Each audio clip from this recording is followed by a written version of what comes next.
아멘.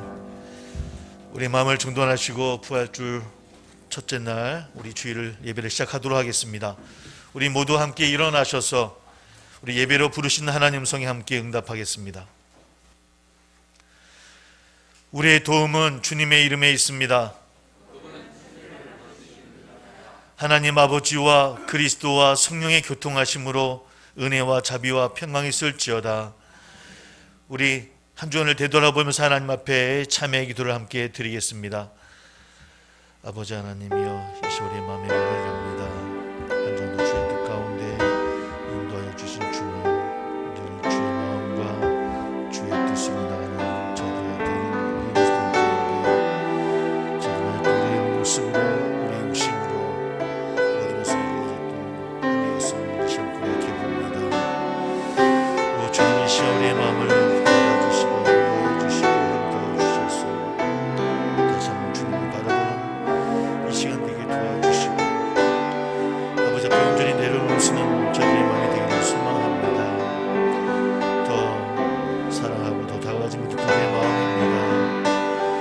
말씀 앞에 서는 저희들 터인데 우리는 세상의 방법으로 살아왔음을 고백합니다. 저희들이 심령과 마음속에 늘 말씀 앞에 나오는 저희들의 터인데 저희가 또 내 욕심과 욕망 속에서 벗어나지를 못하고 있습니다. 오 주여, 저희들의 마음을 용서하여 주시고 오직 하나님만 바라보는 저희들 될 수 있도록 인도하여 주옵소서.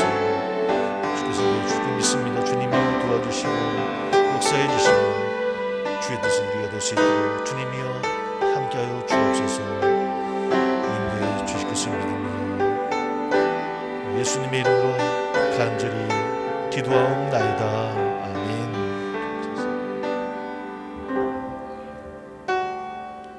아멘. 우리 사도신경으로 우리의 신앙을 하나님께 고백하겠습니다. 나는 전능하신 아버지 하나님, 천지의 창조주를 믿습니다. 나는 그의 유일하신 아들 우리 주 예수 그리스도를 믿습니다. 그는 성령으로 잉태되어 동정녀 마리아에게서 나시고 본디오 빌라도에게 고난을 받아 십자가에 못 박혀 죽으시고 장사된 지 사흘 만에 죽은 자 가운데서 다시 살아나셨으며 하늘에 오르시어 전능하신 아버지 하나님 우편 앉아 계시다가 거기로부터 살아있는 자와 죽은 자를 심판하러 오십니다. 나는 성령을 믿으며 거룩한 공교회와 성도의 교제와 죄를 용서받는 것과 몸의 부활과 영생을 믿습니다. 아멘. 우리 찬송가 161장 하나님께 찬양합니다. 찬송가 161장입니다.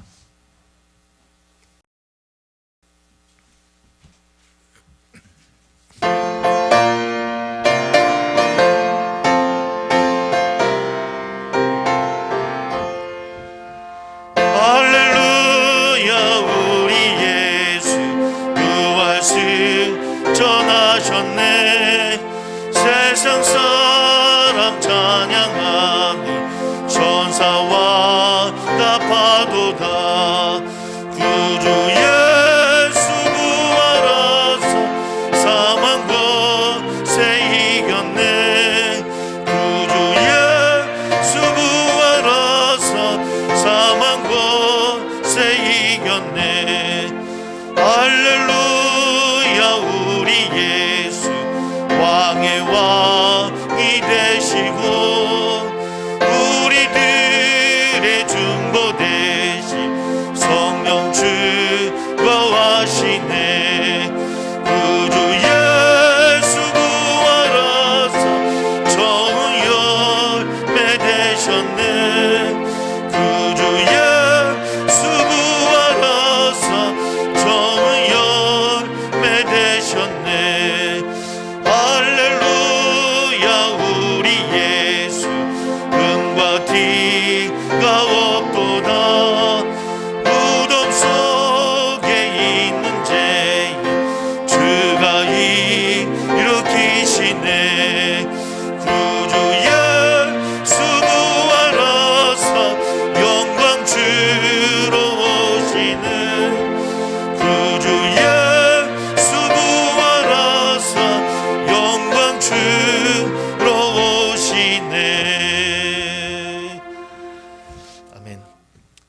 우리 교동문 134번 부활절 2번입니다.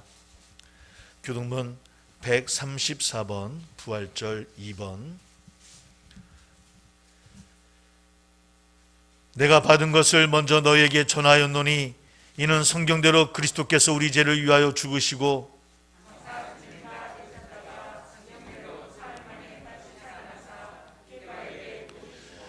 후에 12 제자에게와 그 후에 500여 형제에게 일시에 보이셨나니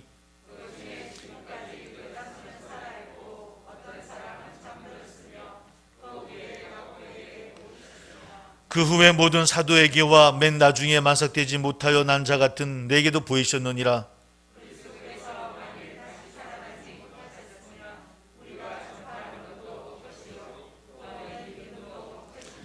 만일 그리스도 안에서 우리가 바라는 것이 다만 이 세상의 삶뿐이면 모든 사람 가운데 우리가 더욱 불쌍한 자이리라.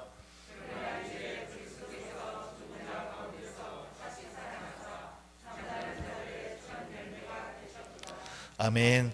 모두 자리에 앉아주시기 바랍니다. 이 시간 민주옥 권사님 나오셔서 우리 예배를 위해서 기도해 주시겠습니다. 우리 편이 되어주시며 헤아릴 수 없는 큰 사랑을 베풀어 주시는 주님 감사를 드립니다. 그 영광 그 큰 뜻을 잘 헤아리지 못하지만 이 시간 그래도 우리의 주께 향한 작은 마음을 고백하며 영광을 올려드립니다. 아멘. 인생은 주님과 함께 동행하며 걷는 길이며 그 과정 속에 숲길도 돌길도 비바람도 지나갑니다. 그 현상에 마음을 빼앗기지 않게 하시고 함께 하시는 주님께 우리의 마음을 두게 하시옵소서. 아멘. 무시로 주를 찾게 하시고 찾을 만한 때에 여호와를 찾게 하시며 가까이 계실 때에 부르게 하옵소서. 우리보다 우리를 더 큰 사랑으로 사랑하시는 주님을 신뢰하며 우리의 삶을 맡기게 하옵소서. 아멘. 삶으로 주님을 예배한다고 하지만 부끄러운 시간이 얼마나 많았는지요. 그 모습 또한 주님 앞에 고백하며 용서받기를 원합니다. 각자의 삶에 집중하여 서로 교회를 향한 마음이 적었는지는 않았는지요. 서로 생각하고 돌봄에 서투릅니다. 그러나 주님께서 주시는 사랑을 배워서 우리가 서로 사랑하게 하옵소서. 아멘. 코로나19로 누구나 힘든 시간을 보내고 있습니다. 특히 주님의 교회들이 주님을 마음껏 찬양하지 못하고 함께 모이지 못하며 나누지 못하고 더러는 손가락질을 받기도 하였습니다. 주여, 우리가 더 바로 서야 할 때입니다.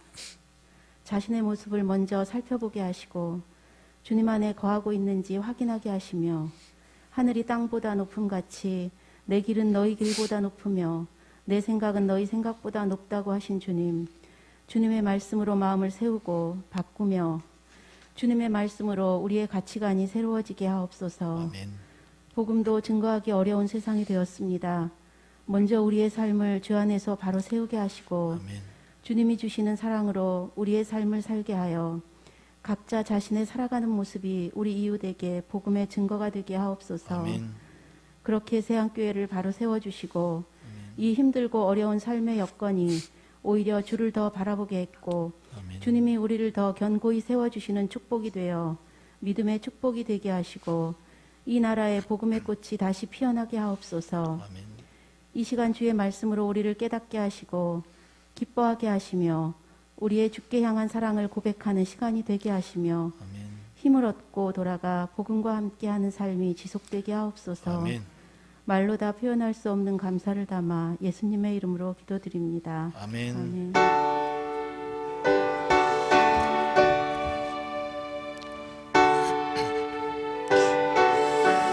아버지 도와주시고 도와주시고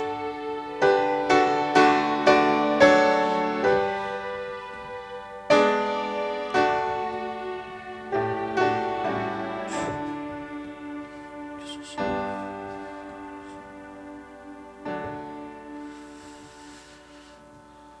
아멘. 아멘. 우리 찬송가 359장입니다. 찬송가 359장.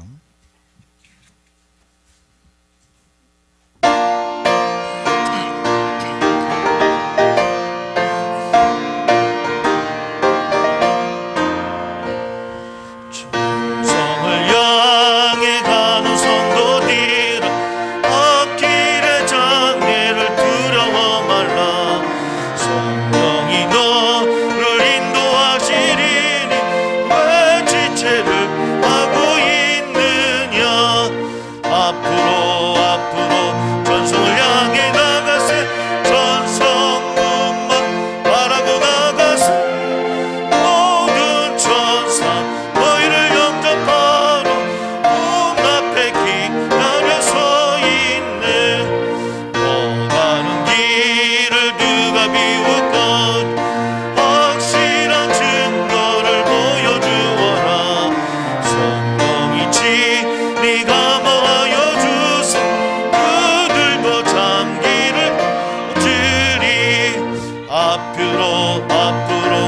전성을 향해 나가세 전성 음악 바라고 나가세 모든 천사 너희를 영접하러 문 앞에 서 있네 너 가는 길을 모두 가기 전 내 손에 든 건 꽂지 말아라 저마귀 윙계 모두 깨뜨리고 끝까지 잘 싸워 이겨 아멘 앞으로 전성을 향해 나가세 전성 음악 바라고 나가세 모든 천사 너희를 영접하러 문 앞에 서 있네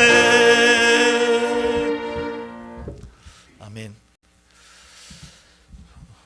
우리 교회 소식을 잠시 전해드립니다. 늘 세상의 식구들을 위해서 기도해 주시고요. 군 복무 중인 청년들이 있습니다. 세상의 사업장과 직장을 위해서 늘 함께 기도해 주시길 바랍니다. 오늘 부활 후 첫째 주일입니다. 방역 지침에 따라 자소수 20%의 대면 예배를 드리지만 아마 내일부터 거제시가 1.5단계로 하향을 합니다. 그러면 다음 주부터는 30% 내에 예배를 드릴 수 있을 것 같습니다. 대부분 저희 교인들은 함께 오시면 아마 어린이 학생도 같이 예배 드릴 수 있을 것 같습니다. 위해서 기도해 주시기 바라겠고요. 우리 새 식구 가이드 교리 공부 영상을 준비하고 있습니다. 우리 위해서 기도해 주시고 교우 소식입니다. 우리 박종희 집사님께서 두 무릎 수술을 다 하셨습니다만 인공 관절 삽입 수술을 하셨는데 한 달 정도 입원을 하셔야 된다고 합니다. 근데 통증이 한 6개월 정도 간다고 그러네요.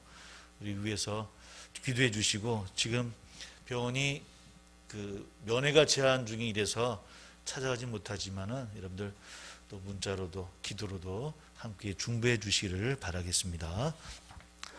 오늘 함께 나눌 말씀을 찾아보도록 하겠습니다. 우리 사도행전입니다. 사도행전 10장 우리 34절부터 43절까지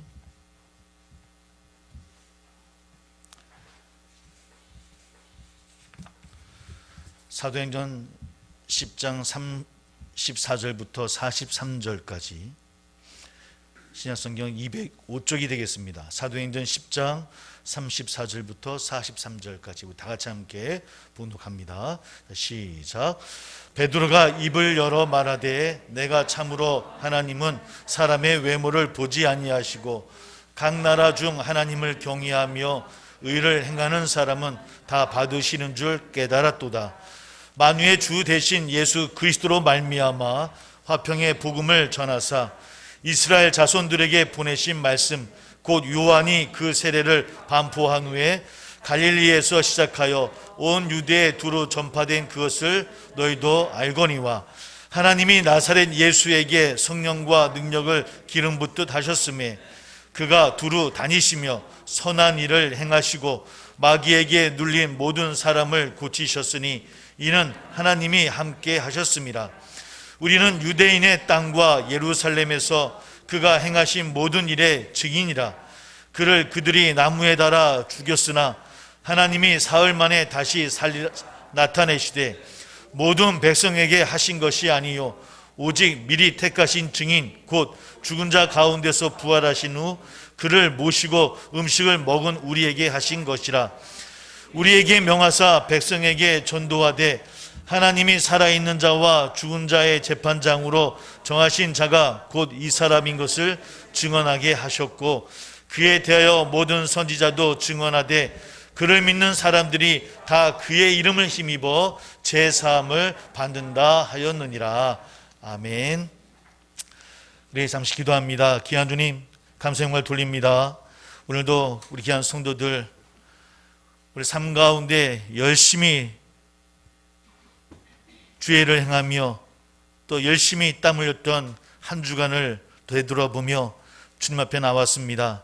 이 시간을 주님 기뻐 받아 주옵시고 또 각처에서 예배하는 귀한 성도들의 또 그 자리 또한 하나님 인도하심의 역사가 일어나기를 소망합니다.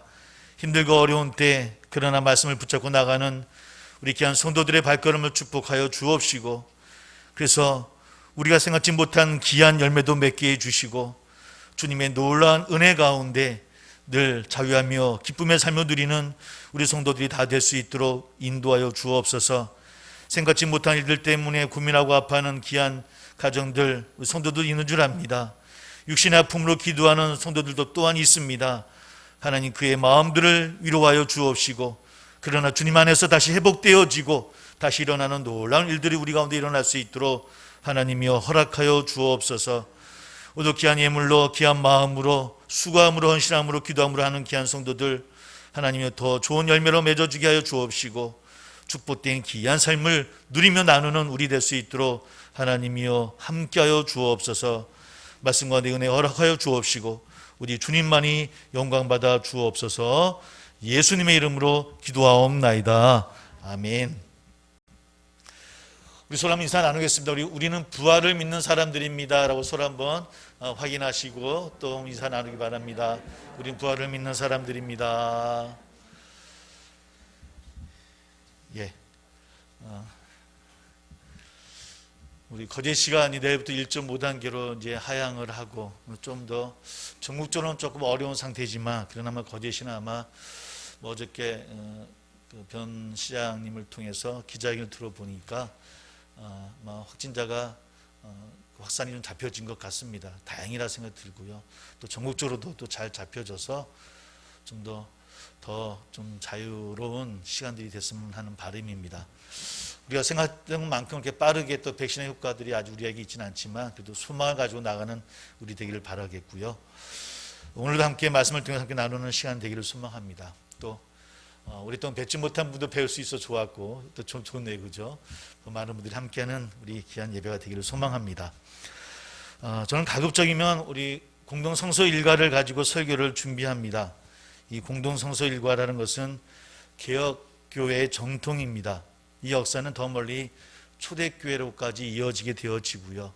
또 유대 회당에서부터 또 이어지게 될 수 있을 것 같습니다. 중세 카톨릭을 통해서 성서 일과도 있었지만 아마 그 카톨릭의 성서 일과는 점차 퇴색되어지고 종교 개혁 이후 개혁교회를 통해서 다시 정립되어지는 그런 전통입니다. 그 이외에 여러 가지 단계를 거치고 또 여러 가지 또 복잡한 과정들이 있긴 하지만 저는 되도록이면 교단에서 매년 말에 배포되어지는 이 공동 성서 일과를 중심으로 해서 말씀을 준비하고 있습니다.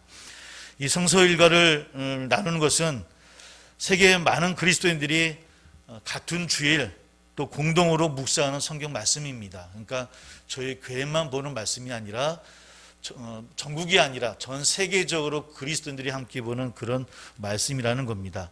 세계 그리스도인들이 한 주일에 같은 주제의 말씀을 읽고 또 한 마음으로 기도한다는 것은 어쩌면 각기 다른 장소와 또 다른 나라에서 예배하지만 또 그리스도 안에서 하나님의 한 가족임을 확증하는 그런 모습이기도 합니다.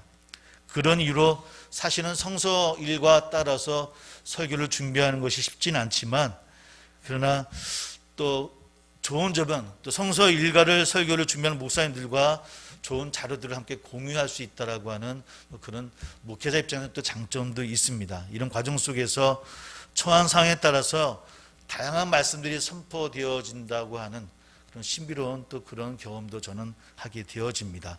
오늘도 매 주일마다 원래는 구약, 신약이 한 4 성경 구절이 성서일교로 주어지지만 저는 매 주일마다 하나를 선택해서 여러분들과 함께 나누고 있고요. 또 어떤 필요할 때는 절기에 따라 따로 준비하기도 합니다. 그런 것 가운데 오늘은 사도행전의 말씀을 함께 나누고 은혜 받는 시간이 되기를 소망합니다. 사랑하는 성도 여러분, 교회는 은혜의 공동체 모임입니다. 하나님의 은혜는 가장 쓸모없는 우리를 위해서 가장 소중한 하나님의 아들 예수 그리스도를 송두리째 우리에게 나누어 주신 것, 그것이 바로 하나님의 은혜이죠. 초대교회는 그 은혜를 깨달아서 구원의 확신과 또 부활의 산 소망을 가지고 살아갈 수 있었던 것이 초대교회 성도들이었습니다. 또한 오늘 우리도 마찬가지이죠. 그럼에도 불구하고 초기 초대교회는 유대인 안에서만의 은혜라고 하는 한계점이 있었다라고 하는 겁니다.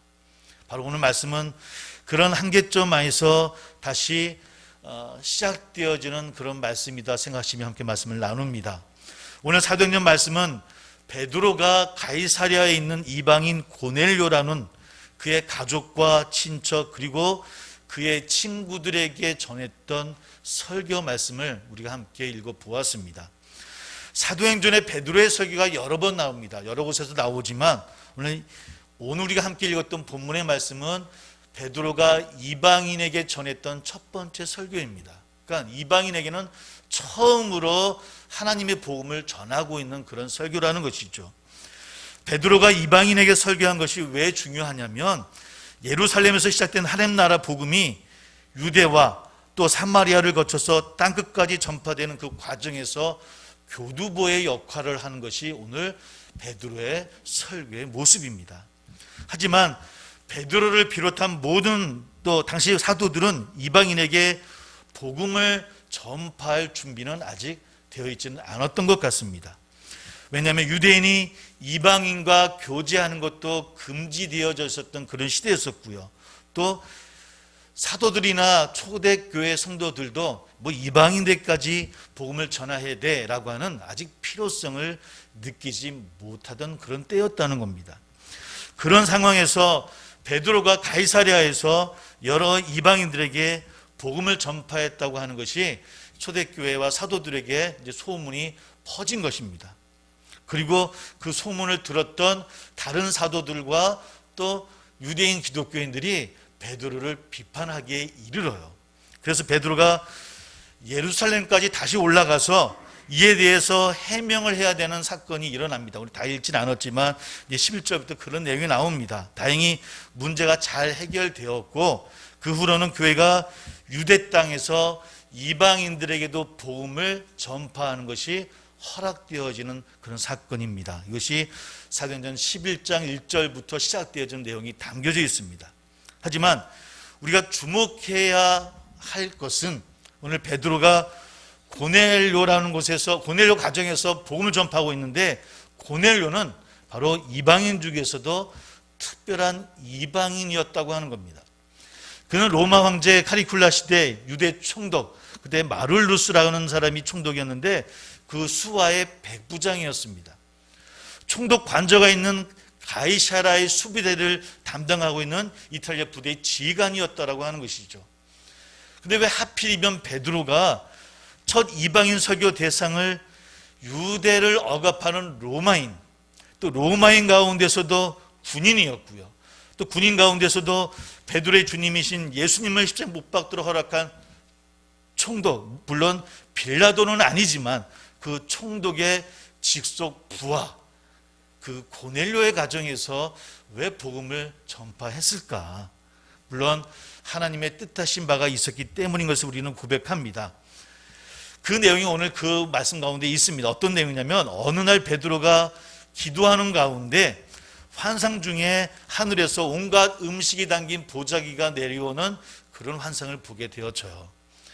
근데 그 음식을 바라보니까 율법에서 먹지 말라라고 금지한 가증한 음식들이었던 겁니다.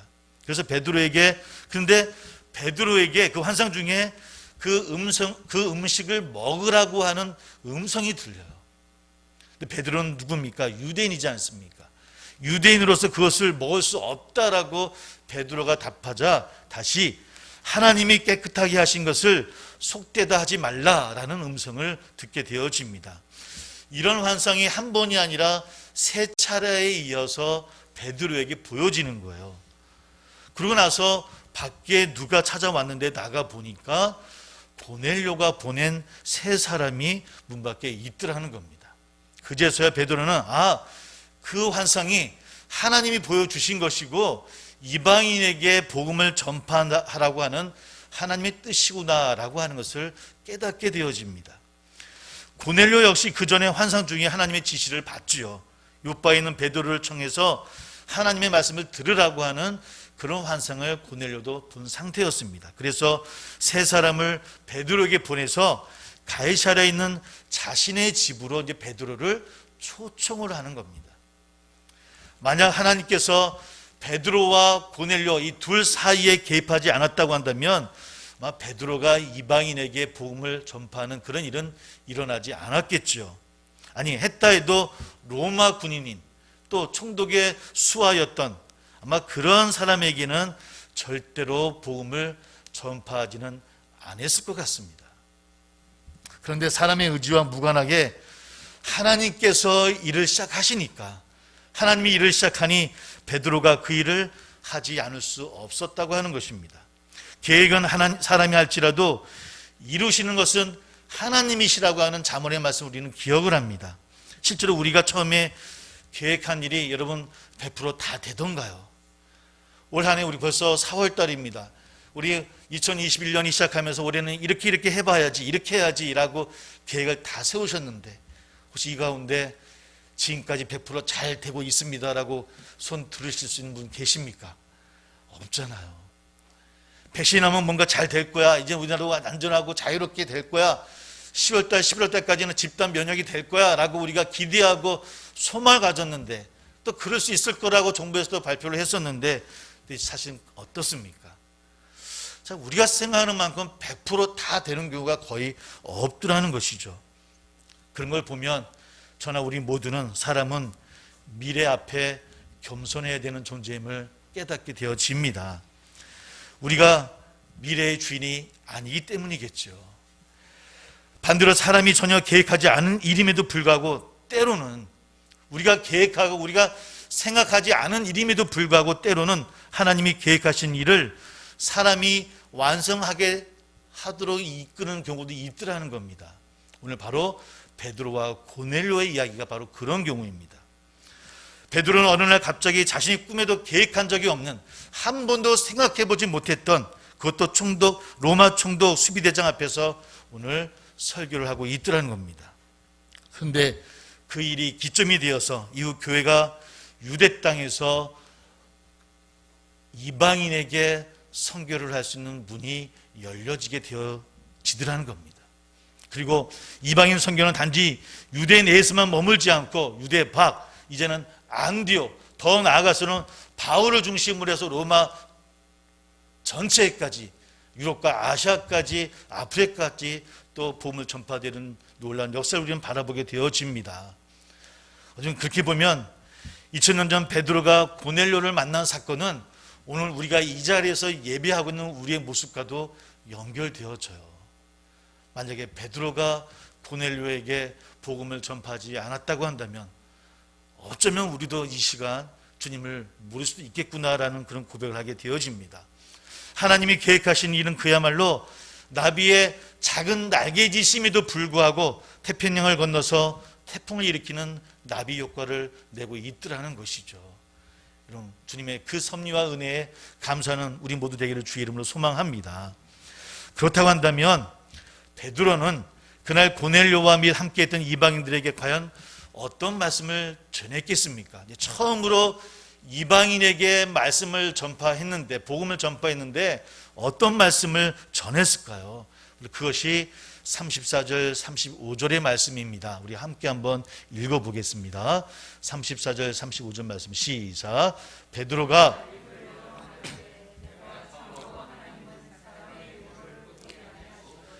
각 나라 중 하나님을 경외하며 의를 행하는 사람은 다 받으시는 줄 깨달았도다. 먼저 베드로는 이번 일을 통해서 자신이 깨달은 바를 먼저 전하고 있습니다. 그 첫 번째 뭐냐면 하나님께서는 사람을 외모로 보시지 않는다는 겁니다. 얼마나 감사한지요. 이는 하나님이 유대인과 이방인을 차별하시지 않는다는 그런 뜻일 겁니다. 아니, 하나님의 정의이기도 합니다. 그동안 유대인들은 율법에 근거해서 이방인을 차별해 왔죠. 그는 선민 의식이 있었고 그들만이 구원받는다라고 하는 그런 의식이 분명히 있었습니다. 그래서 베드로도 그런 가치관을 따라 살았던 사람이었고 그런 가치관으로 하나님의 복음을 들었던 사람이죠. 그러나 하나님은 차별의 하나님이 아니신 줄 믿습니다. 어느 정도로 차별을 아니하시냐면 원수까지 사랑할 정도로 차별이 없으신 분이더라는 겁니다. 그래서 베드로에게 그의 원수 로마의 군인, 그것도 로마 총독의 직속 부하인 고넬료에게 예수 그리스도의 복음, 차별 없는 그 정의의 복음을 전하도록 하셨다는 것이죠. 최근 우리 한국인을 포함해서 아시아인들이 미국뿐만 아니라 유럽에서도 마찬가지입니다. 인종주의자들에게 폭력을 당하는 일이 벌어지고 있죠. 이것 때문에 뉴스도 나오기도 하고 또 우리 분노를 일으키기도 합니다. 사실은 이런 일들이 바다 건너 이국 땅에서 일어나는 것은 아니고 또 우리 이 땅에도 일어나기도 하죠. 얼마 전 우리나라에서도 서울시와 또 경기도에서 외국인 노동자들의 코로나 검사를 의무화하는 행정명령을 내렸다가 취소하는 그런 일이 있었습니다. 기억하실지 모르겠습니다. 사실은 이런 것도 따지고 보면 인종차별이죠. 예수 그리스도의 평화의 복음은 인류를 인종차별적 인권 침해로 지켜줄 것을 권고하는 하나님의 정의들하는 겁니다. 하나님은 외모를 보시지 않는 분입니다. 그 얼굴이 어떤 색깔이든 어떤 모습이든 어떤 나라든 늘 하나님 안에 다 사랑받는 존재임을 깨닫고 나아갈 수 있는 우리 성도들 다 되기를 주의 이름으로 소망합니다. 첫 번째, 그것을 베드로는 깨달았고요. 두 번째는 그런 하나님은 각 나라 중 하나님을 경외하며 의를 행하는 사람, 즉 하나님을 믿고 하나님과 관계를 맺는 사람들은 그가 어느 인종이든지 어떤 민족이든지 어느 나라에 속하든지 상관없이 하나님 나라 백성으로 받아주신다는 겁니다. 바로 그것을 베드로는 깨달은 겁니다.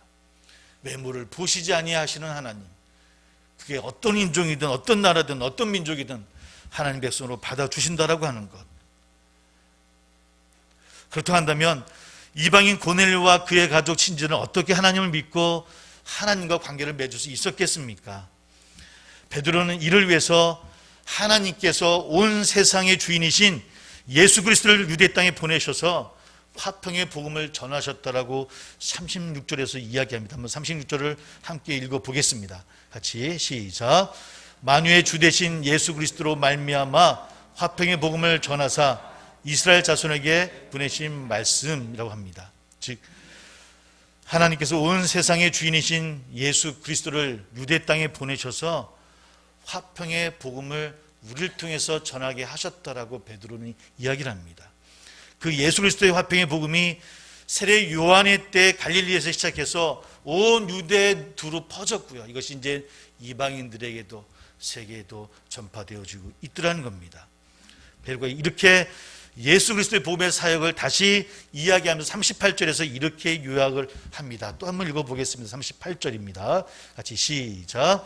하나님이 나사렛 예수에게 성령과 능력을 기름 붓듯 하셨음에 그가 두루 다니시며 선한 일을 행하시고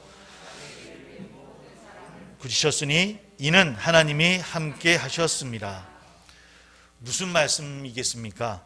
첫 번째는 하나님이 나사렛 예수에게 성령과 능력을 기름 붓듯 하셨다는 것은 예수님이 그냥 기름이 아닌 성령의 기름을 부음 받은 하나님의 메시아라는 뜻입니다. 하나님의 메시아는 세상을 구원하는 존재라는 것이죠. 두 번째로 그분은 어떤 분이시냐면 어디든 가리지 아니하시고 두루 다니신다라고 이야기합니다. 선한 일을 행하십니다. 병든 자나 가난한 자, 억눌린 자 등 마귀에게 압제당하는, 사탄에게 압제당하는 모든 사람들을 치유하시고 해방하시고 온전케 하시는 분이라고 이야기합니다. 여기서 사탄에게 압제당한다는 표현을 주목할 필요가 있을 것 같습니다. 당시 유대인들은 로마를 악의 제국이라고 여겼습니다. 따라서 로마인은 악인으로 보았던 것이죠. 기독교는 그보다 그들 뒤에서 도사리고 있는 사탄 마귀를 보았던 민족이었습니다. 그것이 초기 기독교인들의 가치관이었습니다. 그렇게 기독교는 로마 제국과 로마 사람들, 심지어 예수님을 십자가에 못 박은 로마 군인들까지 그들에게 하나님의 복음을 전파할 수 있었다라고 하는 것이죠. 왜? 그 사람 자체를 보았던 것이 아니라 그들을 압제하고 있는 마귀를 바라보았던 초대교인들 베드로였습니다. 그들에게 복음을 전한다고 하는 것은 철천지 원수에게 복음을 전하는 것이 아니라 사탄에게 붙잡힌 자들, 마귀에게 붙잡힌 자들을 치유하고 해방하고 온전케 하시는 하나님의 나라의 사역이었더라는 겁니다. 그러므로 기독교회는 사람을 미워하지 않고 그들 배후에 있는 사단을 미워하는 사람들임을 깨닫는 저와 여러분 되기를 소망합니다. 그때 우리가 비로소 원수도 긍휼히 여길 수 있고요, 사랑할 수 있게 되는 것이 하나님의 뜻이더라는 겁니다. 따라서 원수를 사랑하라고 하는 예수님의 상상수훈의 말씀은 그저 듣기 좋은 구호가 아니라 우리 그리스도인들이 정말 지켜야 될 실천 강령이라고 하는 겁니다. 베드로는 유대와 예루살렘에서 예수님이 행하신 모든 일에 대해서 자신과 및 함께한 사람들이 그 증인이라고 이야기합니다. 내가 바로 그 증인이더라고. 그렇게 예수님이 행하셨던 모든 사역들을 보았던 증인이라고, 전해야 될 증인이라고 고백합니다. 특별히 예수 그리스도의 부활의 증인임을 강조합니다. 우리 40절, 41절입니다. 한번 같이 읽어봅니다. 40절, 41절 시작.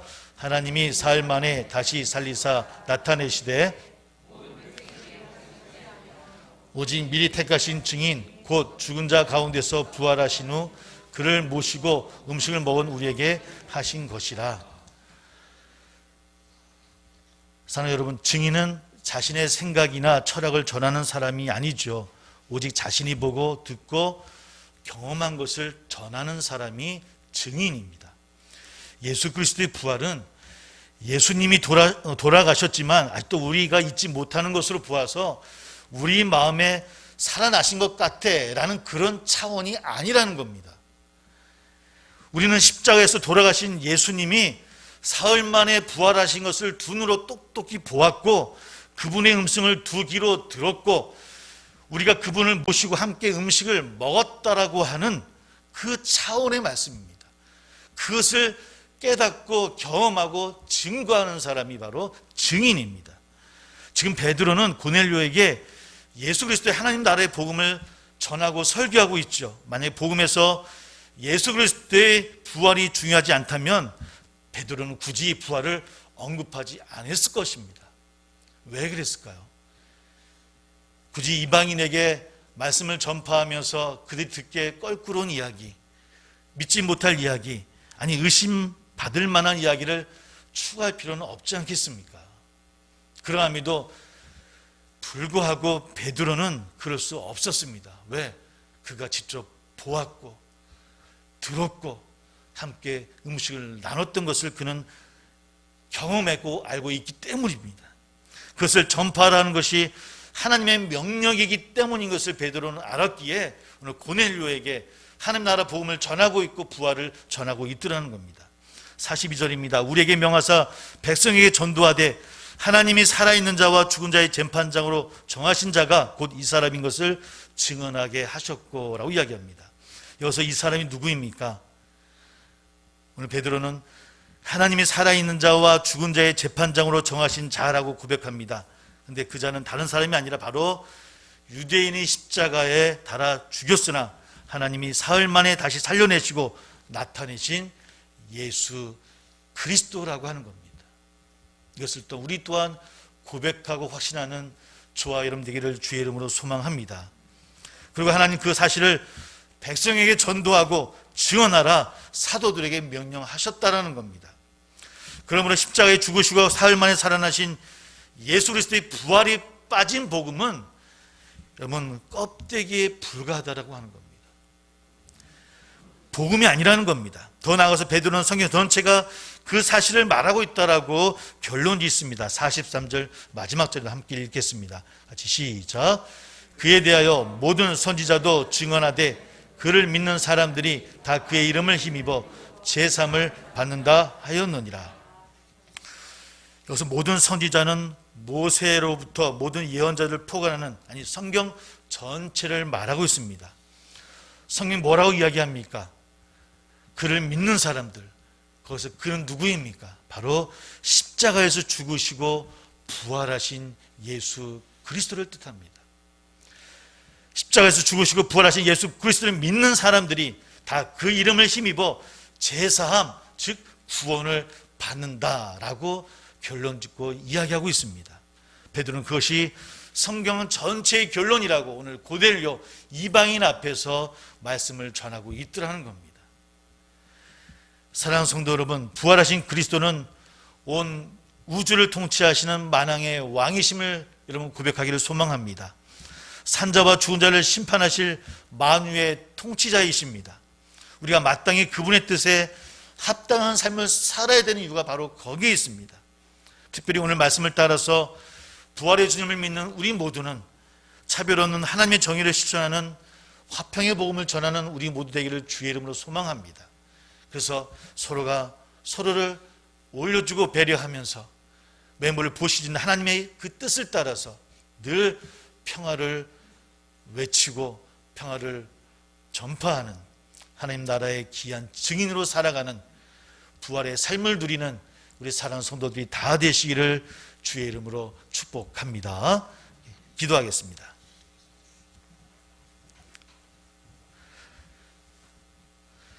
우리 함께 기도합니다. 하나님 외모를 보시지 아니하시고 인종이나 민족이나 나라 어떤 것도 차별하지 아니하시는 하나님이십니다. 그런 하나님이 오늘 고넬료에게 베드로를 통해서 하나님 나라의 복음을 전합니다. 그를 믿는 자는 구원을 얻는다는 것, 그는 바로 부활하신 예수 그리스도이심을 이 시간 전파하는 베드로처럼 우리도 부활의 증인된 자로 하나님의 화평의 복음을 전하는 우리 될 수 있게 해달라고, 우리를 통해서 세상이 평화를 누리고 나를 통해서 하나님의 놀라운 그런 기쁨을 누리게끔 나아가는 삶이 될 수 있게 해달라고 이 시간을 함께 기도하는 우리 되기를 소망합니다. 우리 함께 그 제목을 가지고 기도하겠습니다. 아버지 하나님여, 이 시간 고백합니다. 우리 모두가 주님을 향하는 마음이 되기를 소망합니다. 주께 나오는 죄들, 정말 주님 원하시는 것이 무엇인가 깨닫는 우리의 마음이 되게 도와주시옵시고, 아버지 앞에 온전히 나가는 저희가 될 수 있도록 주님이여 함께하여 주시옵소서. 무엇으로 행하며 무엇으로 이룰 수 있겠습니까? 아버지 하나님, 부족한 저희의 삶이 하나님을 향하는 마음이 되게 도와주시옵시고, 아버지 앞에 온전히 나가는 저희의 삶이 될 수 있도록 주님을 인도하여 주시옵소서. 주님, 분명히 세상에 화평된 자로 살아가라 말씀하시는데 저희들은 늘 아파하고 갈등합니다. 주님의 살아가는 존재임을 깨닫는 저희들이 이렇게 있는데 우리는 그러하지 못합니다. 그 한계 속에서 살아가는 저희들입니다. 또 주의 뜻을 이루는 은혜 가운데 거하지 못하는 우리들의 마음입니다. 주님, 우리의 심령을 인도해 주시고 함께하여 주시옵소서. 아버지 앞에 온전히 내려놓을 수 있는 저희들 될 수 있도록 주님 인도하여 주시옵소서. 그를 믿는 자, 십자가에 써 죽으시고 사흘 만에 부활하신 그 주님을 믿는 자, 우리들이 하나님 안에서 구원 얻는다는 귀한 베드로의 고백이 우리에게 확신되어지고 고백되어지게 도와주시고 아버지 앞에 온전히 이끌어 나가는 귀한 믿이 될 수 있도록 주님이여 함께하여 주시옵소서. 오늘도 그런 마음으로 우리가 하나 되어집니다. 그런 마음으로 예배합니다.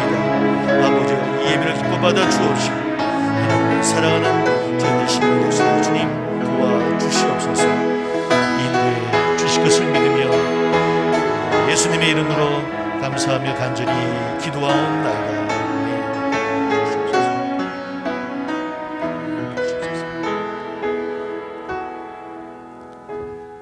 아멘. 우리 모두 함께 일어나셔서 주기도문성으로 하나님께 영광 돌리겠습니다.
너희는 가서 모든 민족을 제자로 삼아 아버지와 아들과 성령의 이름으로 세례를 베풀고 내가 너에게 분부한 모든 것을 가르쳐 지키게 하라.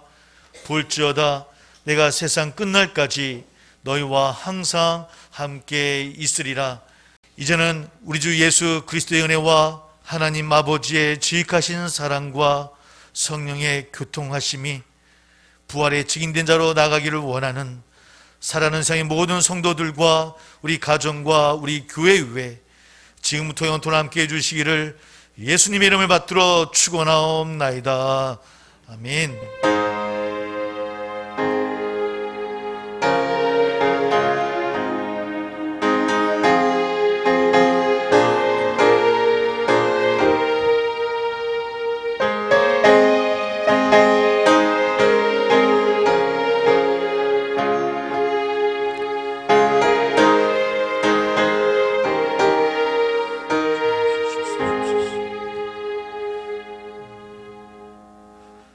아멘. 할렐루야. 우리 하나님께 영광의 박수 올려드립니다. 할렐루야.